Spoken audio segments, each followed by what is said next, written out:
لکھا نہیں کر پا رہا.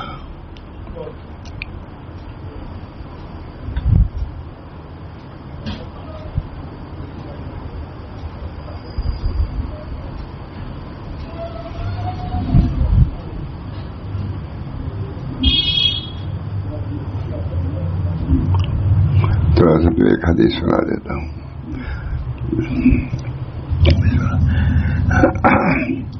نحمدہ ونصلی علی رسول الکریم. اما بعد، بہت اہم کتاب ہے، شمائل نبویہ کے ساتھ چشمہ عرب عالم کی ہے، اس کا ترجمہ ہم نے کیا. بسم اللہ الرحمن الرحیم. حضرت ابو ہریرہ سے رضی اللہ تعالیٰ عنہ روایت ہے کہ حضور اکرم صلی اللہ علیہ وسلم نے فرمایا،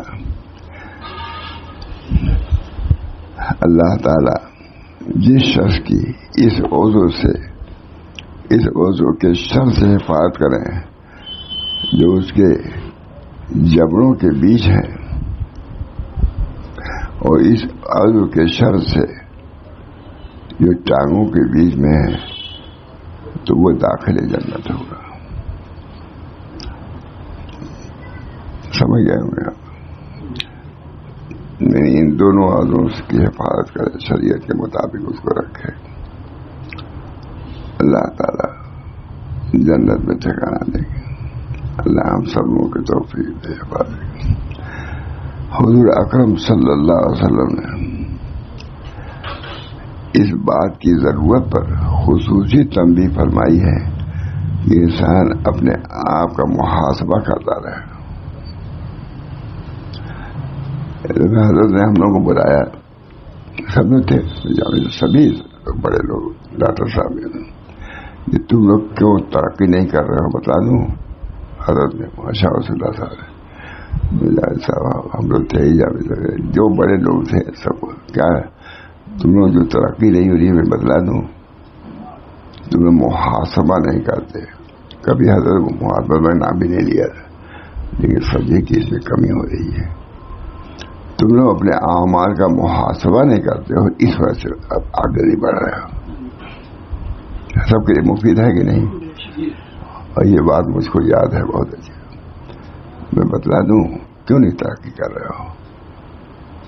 رہتے تو ہو، سب کچھ سنتے ہو، رہتے ہو، سب کچھ ہے.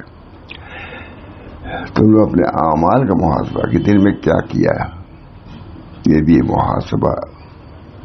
مراقبہ تو ہے ہی ہے، محاسبہ بھی ہے. پہلے محاسبہ ہی ہوگا، دن میں کیا کیا، نیکی کام کیا، بدی کام کیا، کیا کیا، لغو لایانی باتیں تو نہیں کیا، فضول باتیں تو نہیں کیا، اچھا کام کیا یا نہیں کیا، اچھی بات کیا کہ نہیں کیا. اس کے لیے 2-4 گھنٹہ تو نہیں لگتا ہے، بس ذہن میں خیال رکھیں. اللہ تعالیٰ ہم سب کو توفیق دے. یہ حضرت کی بات ہے، ہم سب کو بلایا خانقاہیوں کو، یہ فرمایا کہ تم ترقی کیوں نہیں کر رہے ہو، اس لیے کہ محاسبہ نہیں کرتے. ہے نا کام کی بات. کہ نہ پڑھاؤ گے تو مدرسے والے تمہاری گریف کریں گے، روزی نہیں کماؤ گے تمہاری بیوی محاسبہ کرے گی. یہ اس کا کون محاسبہ؟ اس کا استحصال نہیں کہ اس کا بھی محاسبہ ہے کہ ہم اپنے اوقات کو کس چیز میں صرف کر رہے ہیں. یہ حضرت کی بات ہے، خلاصہ ہے سب کا. اللہ ہم سب کو تو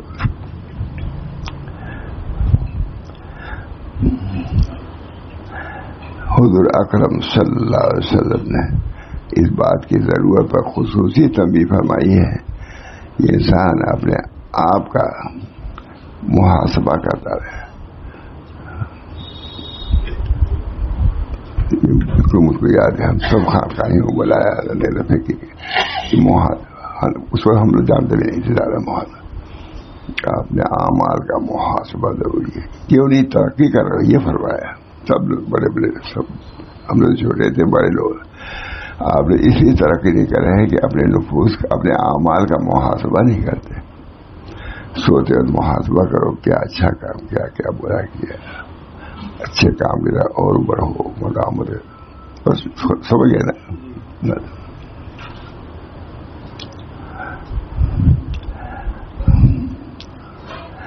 حضور اکرم صلی اللہ علیہ وسلم نے اس بات کی ضرورت پر خصوصی تنبیہ فرمائی ہے کہ انسان اپنے آپ کا محاسبہ کرتا رہے. خاص بات ہے. میرا خیال اس کتاب سے پہلے حضرت نے یہ بات کہی کہ میں بلایا خانقاہ میں کیوں نہیں ترقی کر رہے ہو. سب کو بڑے بڑے لوگوں کو میں سب جانی سا ہوا ہے, سب لوگ تھے, سبھی لوگ تھے. حضرت کے تو سب چھوٹے ہی تھے, ہم لوگ بڑے تھے. کیوں نہیں ترقی کر رہے؟ اس لیے تم لوگ اپنے اعمال کا محاسبہ نہیں کرتے. محاسبہ یہی ہے کہ سوتے وقت کم سے کم یہ سوچو کہ ہم نے کیا برے کام کیے, کیا اچھے کام کیے. اچھے کام کیا سو گیا رہے بس, زیادہ ہم بول نہیں دیتے. حضور اکرم صلی اللہ علیہ وسلم نے اس بات کی ضرورت پر خصوصی تنبیہ فرمائی کہ انسان اپنے آپ کا محاسبہ کرتا رہے کہ اس کی زبان سے کیا کچھ نکل رہا ہے.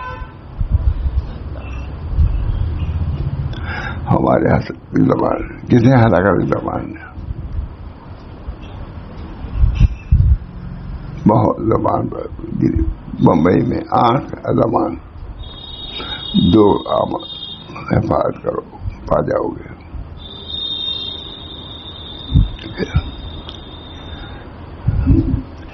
انسان اپنے آپ کا محاسبہ کرتا رہے اس کی زبان سے کیا کچھ نکلتا ہے, کیونکہ بعض جملے ایسے ہوتے ہیں جن پر انسان توجہ نہیں کرتا, حالانکہ وہی اس کی ہلاکت کا سبب بن جاتے ہیں.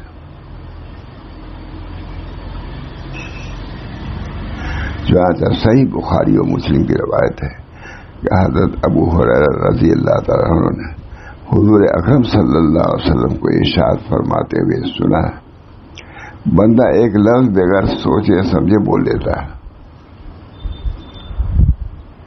جس کی وجہ سے وہ پھسل کر جہنم میں اتنی دور چلا جاتا ہے جو مشرق اور مغرب کے درمیان کے فاصلے سے زیادہ ہوتا ہے. بہت اچھی کتاب ہوتا ہے, حضرت تھانوی کے تعلیمات کا خلاصہ ہے عربی میں. ترجمہ ٹھیک کیا ہم لوگوں نے. اچھا اس کا پورے ترجمہ کس نے کیا ہے؟ آپ نے شروع کیا تھا, لوگوں نے شرکت کر لی, پورا ہو گیا. شروع ہو گیا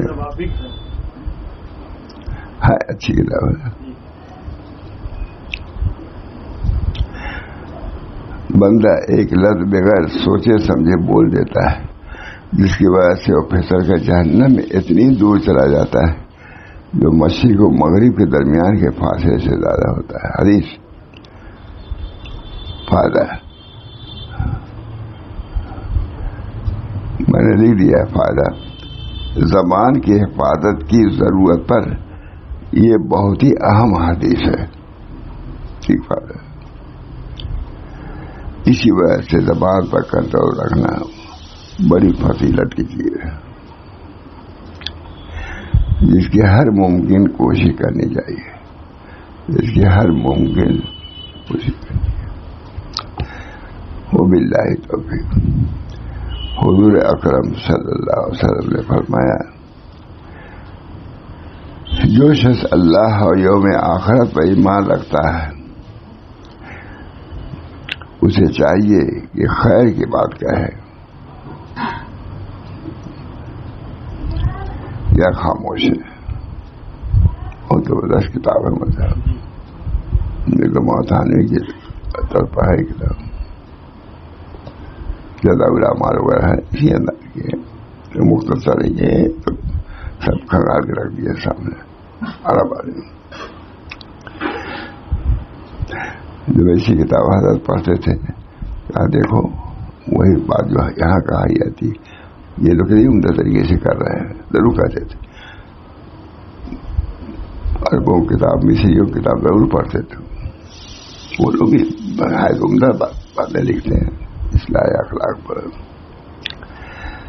اسی وجہ سے زبان پر کنٹرول رکھنا بڑی فضیلت کی چیز ہے جس کی ہر ممکن کوشش کی جانی چاہیے.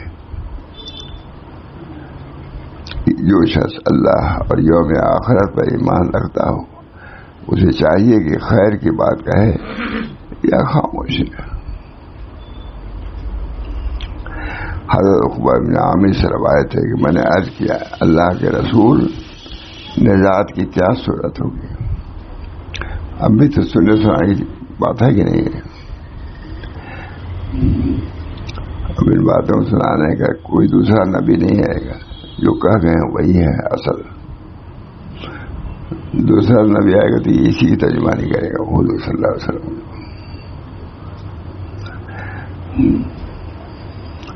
حضرت عقبہ بن عامر سے روایت ہے میں نے عرض کیا ہے اللہ کے رسول نجات کی کیا صورت ہے؟ فرمایا اپنی زبان پر کنٹرول رکھو، کنٹرول پر قابو رکھو. تمہارا گھر تمہارے لیے کافی ہے، بلا ضرورت گھر سے باہر مت نکلو اور اپنی غلطی پر رویا کرو.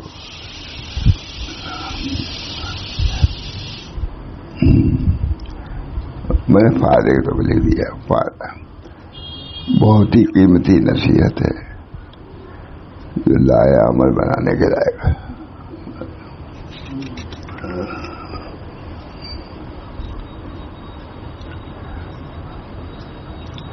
حضرت معاذ بن جبل کی روایت سے معلوم ہوتا ہے جو اسلام کے اصول و قواعد میں مشتمل ہے کہ زبان اس موضوع کے ایک بڑے حصے کو محیط ہے.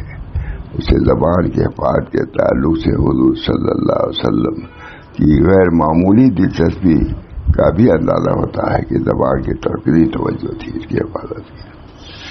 مناسب معلوم ہوتا ہے کہ اس موقع پر پوری حدیث شریف درج کر دی جائے کیونکہ اس میں زبان کی حیثیت، اس کی خطرناکی اور اہمیت کی وضاحت اس میں ملتی ہے. اللہ تعالی ہم سب لوگوں کو عمل کی توفیق دے. دعا کیجیے، مجلسیں ہوتی رہتی ہیں، دعا کیجیے. مختصر ہی سے لوگ جمع ہو جاتے ہیں، اللہ میں سنا دیتا ہوں. اللہ تعالیٰ اپنے فضل و کرم سے، اس کے برکات سے، اس کے فیوض سے ہم لوگوں کو مالا مال فرماتا رہا. ربنا تقبل منا انك انت السميع العليم برحمتك يا ارحم الراحمين بحرمة سيد النبي الكريم صلى الله تعالى عليه وسلم.